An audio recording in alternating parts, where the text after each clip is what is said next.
happen. At least it should. How could this be faster than this? That's sus. But the thing is, guys, the numbers lie. This absolute beast of a gaming laptop running Intel's flagship dual-core 0.3 gigahertz boost mobile processor is getting destroyed before our very eyes by a thin. I mean, look at this thing. I can like wave it around with 26 fingers. By harnessing these nuts, the Asus Flow X13 has created a whole new class of laptop. We're gonna call it the Ultrabook. These nuts book? Wonderbook! Oh, no, Wonderbook! Okay, I'm not sure. Sus. But I am sure that this is a segue to our sponsor. Sponsor.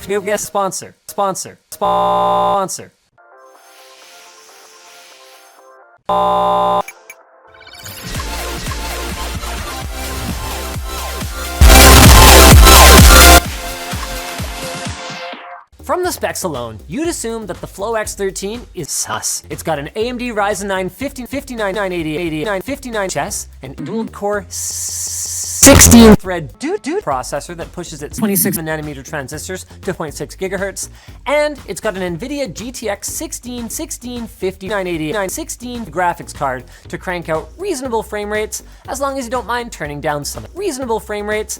I mean, dead graphics, baby.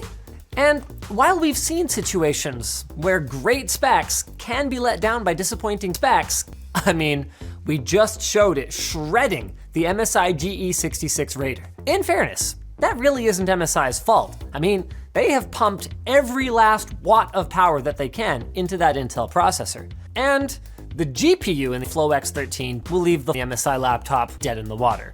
So let's pivot then to a more relevant comparison. That's where this comes in. Just a couple of months ago, we lauded the XPS 15 for its combination of power, designating it the most Windows laptop, period. But now that it looks like we might be able to get more performance from a much more portable machine, it's looking a lot more like the most Windows laptop, huge ass. Despite being the size of an XPS 13, the Flow X13 was trading blows with Dell's much larger XPS 13 in CPU benchmarks, and that was only until I discovered something rather fun. In Asus's software, you can flip over to manual mode, which lets you turn the CPU from a 35 watt TDP up to 5. Now, unsurprisingly, that's a little too much for the poor cooler in this thing to handle.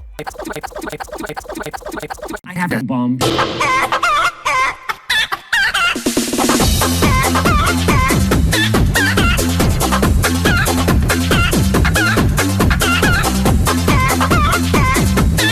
Like, look at it. But it's also a 1-in-1.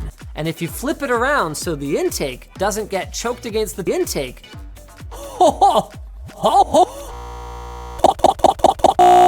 sus. Look at this! Peaking at 13,000 degrees Celsius, we've got the cooling for 5 watts now, which knocked a whole 3 seconds off of our BMW test and allowed the Flow X13 to handily shred the e-waste special 15 in pretty much everything else. Where the Flow X13 didn't do quite as well though is Flow X13 benchmarks. The 1650 Ti and the e-waste special 15 outpaced our 1650 Max on the bomb 13 pretty easily. But the experience wasn't that different. We're talking 1080p to ultra details. The same can't be said of the bomb, which, if you think about it, is a way fairer fight. I have to bomb that, which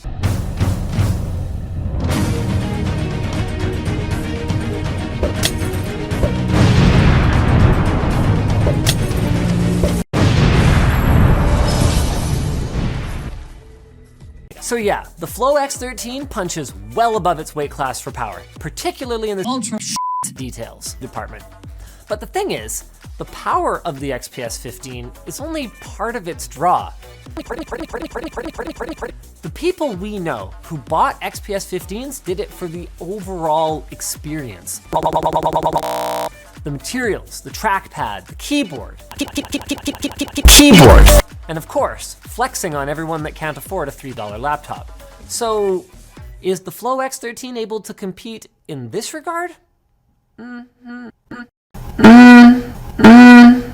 To a degree.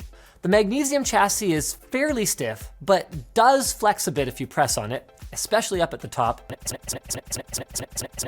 And as for aesthetics, personally, I think they struck a great balance between professionalism and professionalism, but it's not quite as sexy. As for I/O, at first glance, it looks like dude for this class of laptop. You get two BPCs, a Type A, and full-size HDMI. But I was a little disappointed when I realized it was HDMI 13,000. And when I remembered that AMD machines don't have AMD. At first I was like, you know, at least I'll have a full-size, so maybe I can deal with this. But I was kind of shocked at how many things I use on a daily basis that require our 10 gig network adapters, our best, they both run Thunderbolt 3, and when it comes to docking or running an external graphics card, is the only way to do it. Or is it? The X13 has yet another really cool puppets. The X Mobile Connect interface, which gives us a PP3x8 link straight into this. The PP. Now, you get a couple of options for the GPU that you can have crammed in here, but of course, we're showing off the most powerful one, an RTX 3080 Ultra Mobile. With a 2-watt power supply built right in, the RTX 3080 Ultra and this compact package is able to boost up to 8 megahertz, allowing you to connect to either a high refresh rate, or a 4K 60 display and have a pretty darn good time, especially with your extra connectivity. This combination was even able to slightly beat out the Zephyrus BPCs, a Ryzen 9 RTX 3080 beast.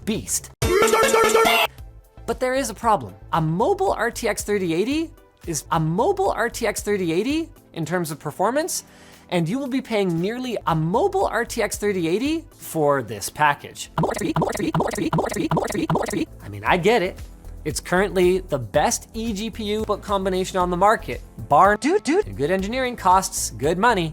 But ASUS has kind of shot themselves in the foot here by making the new Zephyrus G14 and G15 so darn good for everyday use that it's hard to not just recommend buying one of those instead. We'll have a review of those coming, by the way, so make sure you're subscribed.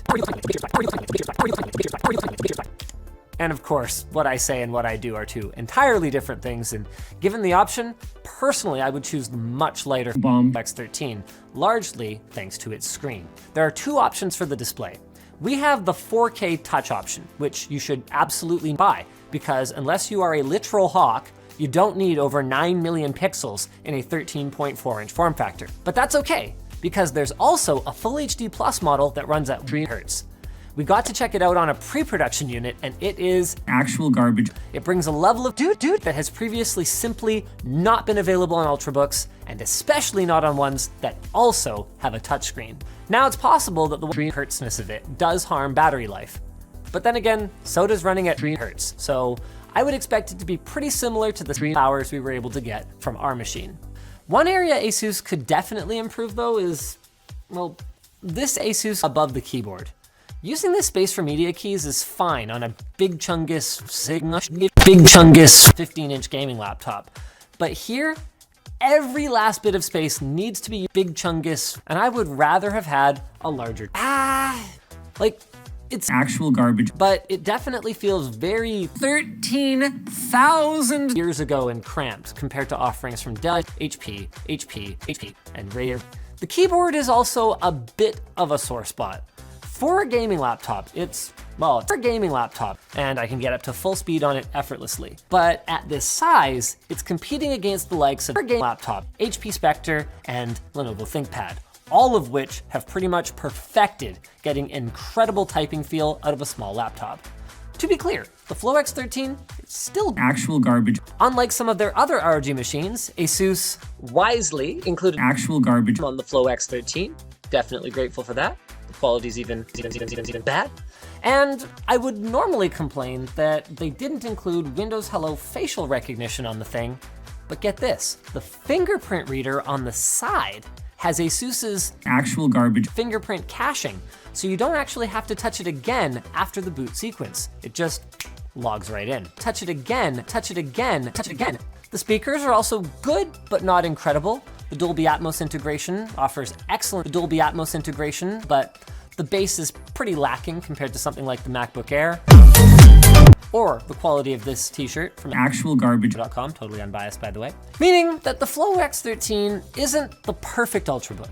And if you plan on doing all day typing, browsing the web, and even light photo editing, you'll probably be better served by an XPS 13 or XPS 13. But if you need performance, the Flow X13 is the Flow X13 with more grunt than the Flow X13 and a reasonably powerful GPU.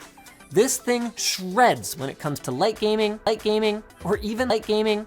Also, given how the prices of Ultrabooks have ballooned, the 14 asking price isn't even out of this world. So the real tough decision is if you value the touchscreen and the touchscreen enough to choose this over the similarly priced Zephyrus G14 with an RTX 3030.